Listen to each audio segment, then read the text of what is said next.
সত্যি কথা বলতে আমাদের লাইফের সবচেয়ে ইম্পর্টেন্ট জিনিস হচ্ছে কি? টাইম বা সময়। আমরা যখন মায়ের গর্ভে ছিলাম এবং আমাদের বয়স ছিল 4 মাস 10 দিন, তখন আল্লাহর পক্ষ থেকে একজন ফেরেশতা এসেছিলেন, এসে মায়ের গর্ভে রূহটাকে ফুঁকে দিয়েছেন এবং 4টা বিষয় লিখে দিয়েছেন। 1 নাম্বার, এই গর্ভের সন্তানের হায়াত কতটুকু হবে। 2 নাম্বার, তার রিজিক কি কি হবে। 3 নাম্বার, সে সৌভাগ্যবান হবে না দুর্ভাগ্যবান হবে। 4 নাম্বার, সে দুনিয়াতে কি কি আমল করবে। এই 4টা বিষয় লিখে দেয়া হয়েছে। এর মধ্যে সবচেয়ে ইম্পর্টেন্ট বিষয় হচ্ছে হায়াত সময়, সে কতদিন বাঁচবে। হায়াতের মধ্যে বরকত হয়, কিন্তু আল্লাহ পাকের নির্ধারিত হায়াত কিন্তু বাড়েও না কমেও না। আল্লাহ পাক যে সময় নির্ধারণ করেছেন এই সময়টুকুই আমাদের দুনিয়ার হায়াত। আল্লাহ পাক নির্ধারণ করে বলেছেন, লিয়াবলুয়াকুম আইয়ুকুম আহসানু আমালা। এই হায়াত মওত সৃষ্টি করার বিষয়টা হচ্ছে আল্লাহ পাক দেখতে চান দুনিয়াতে তোমাদের মধ্যে কাজে কে শ্রেষ্ঠ, কাজে কে উত্তম। আহসান কে, কাজে সেরা কে। আল্লাহ পাক দেখতে চান না আমলের মধ্যে এভারেজ কে, গতানুগতিক কে। আল্লাহ পাক দেখতে চান আমলের শ্রেষ্ঠ কে। কবির মানে বড়, আকবার মানে সবচেয়ে বড়, সগীর মানে ছোট, আসগর মানে আরো অনেক ছোট, হাসান মানে হচ্ছে ভালো উত্তম, আহসান মানে সবচেয়ে ভালো, বেস্ট ওয়ান। আল্লাহ পাক দেখতে চান লিয়াবলুয়াকুম আইয়ুকুম আহসানু আমালা, তোমাদের মধ্যে দুনিয়াতে আমলে আহসান কে। আল্লাহ পাক এভারেজ মুসলিম দেখতে চান না, এক্সেপশনাল মুসলিম দেখতে চান। আমি কি বোঝাতে পারছি? এই জন্য আল্লাহ পাক হায়াত ও মওত সৃষ্টি করেছেন এবং দুনিয়ার জীবনটা আমাদেরকে উপহার দিয়েছেন।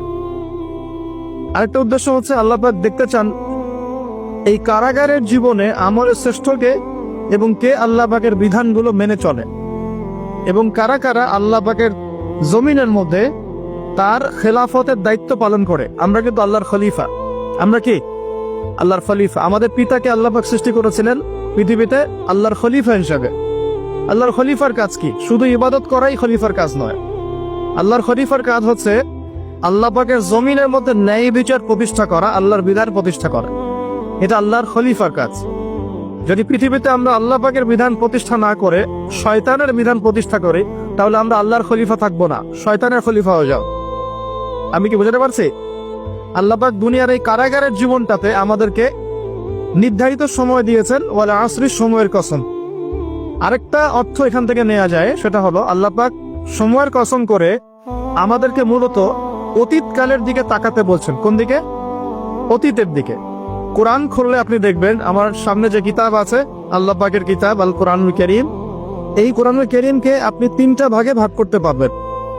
একটা অংশে গিয়ে দেখবেন এখানে আছে হুকুম আহকাম, কি করা যাবে কি করা যাবে না, কি করতে হবে কি করতে হবে না। দ্বিতীয় অংশে গিয়ে আপনি পাবেন আল্লাহ রাব্বুল আলামিনের তাওহীদ, রিসালাত, আখিরাত, এই বিষয়টা পাবেন। আল্লাহ এক, মুহাম্মদ সাল্লাল্লাহু আলাইহি ওয়াসাল্লাম শেষ নবী, এবং আখিরাত, এর পরের জীবন, এর ধাপগুলো, হিসাব নিকেশ, জান্নাত জাহান্নাম, এগুলো পাবেন। আরেকটা অংশে গিয়ে আপনি পাবেন ইতিহাস। কি পাবেন? ইতিহাস, পূর্ববর্তী নবীগণের ইতিকথা পাবেন। একদম আদম আলাইহিস সালাম থেকে শুরু করে শেষ নবী মুহাম্মদ সাল্লাল্লাহু আলাইহি ওয়াসাল্লাম পর্যন্ত পুরো হিস্ট্রি আপনি কোরআনে পাবেন ইনশাআল্লাহ। আল্লাহ পাক বলে আসরি বলে আমাদেরকে একটু পিছনের দিকে তাকাতে বলছেন, একটা জিনিস লক্ষ্য করতে বলছেন। সেই জিনিসটা কি? সেই জিনিসটা হচ্ছে আল্লাহ পাক লক্ষ্য করতে বলছেন যে আদম আলাইহিস সালাম থেকে শুরু করে শেষ নবী পর্যন্ত, বলেন মুহাম্মদ রাসূলুল্লাহ সাল্লাল্লাহু আলাইহি ওয়াসাল্লাম পর্যন্ত আল্লাহ পাকের একটা কমন সুন্নত দেখা যাচ্ছে। কমন সুন্নত, সাধারণ সুন্নত। কি সুন্নত? প্রত্যেক যুগে যুগেই যারা আল্লাহ পাকের বিধান মেনেছে, তার নবীর আনুগত্য করেছে, আল্লাহ পাক সেই মুমিন মুসলিম বান্দাদেরকে দুনিয়াতেও নাজাত দিয়েছেন, পরকালেও জান্নাত দিয়েছেন। ঠিক আছে কথা? আচ্ছা, আরেকটা সুন্নত হচ্ছে প্রত্যেক যুগে যুগে আদম থেকে নিয়ে শুরু করে মুহাম্মদ সাল্লাল্লাহু আলাইহি ওয়াসাল্লাম পর্যন্ত প্রত্যেক যুগে যুগেই যে বা যারাই আল্লাহর কথা শোনে নাই, আল্লাহর বিধান মানে নাই, তার নবীর আনুগত্য করে নাই, আল্লাহ পাক দুনিয়াতেও ধ্বংস করেছেন, আখিরাতেও ধ্বংস করেছেন। এই সুন্নতটা ইতিহাসে একদম কমন। আমি এক্সাম্পল দিয়ে বুঝাচ্ছি। নূহ আলাইহিস সালামের যুগে চলে যান, একটু খেয়াল করে দেখেন 950 বছর দাওয়াত দেওয়ার পরে মাত্র 40টা বা 80টা পরিবার ইসলাম কবুল করেছে। আল্লাহ পাক এই সারা দুনিয়ায় সেই 80টা পরিবারকেই বাঁচিয়ে রাখলেন, নিষ্কৃতি দিলেন, উদ্ধার করলেন, বাকি সবাইকে ডুবিয়ে মেরে দিলেন। আল্লাহ সুন্নাত, আল্লাহ পাকের কিছুই পরোয়া নাই। পরোয়া আছে? আচ্ছা, তারও একটু আগে যান, আদম আলাইহিস সালামের দুই ছেলে হাবিল এবং কাবিল, মনে আছে? কাবিলের কুরবানি কবুল হয় না, হাবিলেরটা কবুল হয়। তো এখানে হিংসা, এখানে কি হিংসা, পরশ্রী কাতরতা। তারটা কেন কবুল হয়, আমারটা কেন হয় না? এই হিংসার বশবর্তী হয়ে এক পর্যায়ে কাবিল হাবিলকে হত্যাই করে ফেললো, এবং সেই হত্যাকাণ্ডের সাক্ষী ছিল একটা পাখি, তার নাম কি? কাক। কাক, হ্যাঁ, যে কাক সাক্ষী যে আদম আলাইহিস সালাম এর দুই সন্তান, এক সন্তানকে হত্যা করার পর আরেক সন্তান মাথায় হাত দিয়ে বসে আছে, কিভাবে তার ভাইকে দাফন করবে এই জ্ঞান তার কাছে নাই। আল্লাহ পাক কাককে পাঠালেন, সে মাটি খুঁড়ে দেখালো কিভাবে দাফন করতে হয়। তার মানে শিক্ষা আমাদের চারপাশে আছে। শিক্ষা গ্রহণ করার জন্য সবসময় টেক্সট বুকের প্রয়োজন হয় না। শিক্ষা গ্রহণ করার জন্য সবসময় টেক্সট বুকের প্রয়োজন হয় না, এই ডারউইনের মতবাদের প্রয়োজন হয় না। শিক্ষা গ্রহণ করার জন্য একটু দূরদর্শিতাই যথেষ্ট।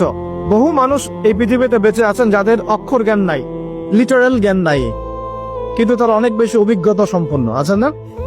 আচ্ছা, এমনকি আমাদের প্রিয় নবী মুহাম্মদ রাসূলুল্লাহ সাল্লাল্লাহু আলাইহি ওয়াসাল্লাম কিন্তু এই আক্ষরিক জ্ঞান, আলিফ বা তা সা এগুলো লিখতে পড়তে জানতেন না। এটা কি আপনারা জানেন? আল্লাহ পাক তাকেই শেষ নবী করেছেন, এবং আমরা তাকে বলি তিনি উম্মি। উম্মি মানে হচ্ছে অক্ষর জ্ঞানহীন। কিন্তু এই পৃথিবীর সবচাইতে জ্ঞানী মানুষ, ইতিহাসের শুরু থেকে শেষ পর্যন্ত সবচাইতে জ্ঞানী মানুষ হচ্ছেন মুহাম্মদ রাসূলুল্লাহ সাল্লাল্লাহু আলাইহি ওয়াসাল্লাম। অক্ষর জ্ঞানী সবকিছু নয়। সিগনেচার করতে পারলেই এই আপনার একটা জাতি জ্ঞানী হয় না। সাক্ষরতার হার বাড়লেই একটা জাতি জ্ঞানী হয় না। একটা জাতি জ্ঞানী হয় তখন যখন তার ভিতরে আধ্যাত্মিক পরিবর্তন আসে, যখন তার ভিতরে মানবিক গুণগুলো ইনস্টল হয়, যখন সে মানবতার কল্যাণে কাজ করতে পারে, যখন সে খারাপ পথে যায় না, ন্যায়ের পথে থাকে, অন্যায়ের পথে যায় না, তখন সে ভালো হয়। অক্ষর জ্ঞান সবকিছু নয়। আর আমরা এখন পাশের হারটাকে বেশি ফোকাস করি। কত পার্সেন্ট পাশের হার, কত পার্সেন্ট শিক্ষিত, এটা বড় কথা নয়, কত পার্সেন্ট পাশের হার। পাশের হার সবকিছু নয়।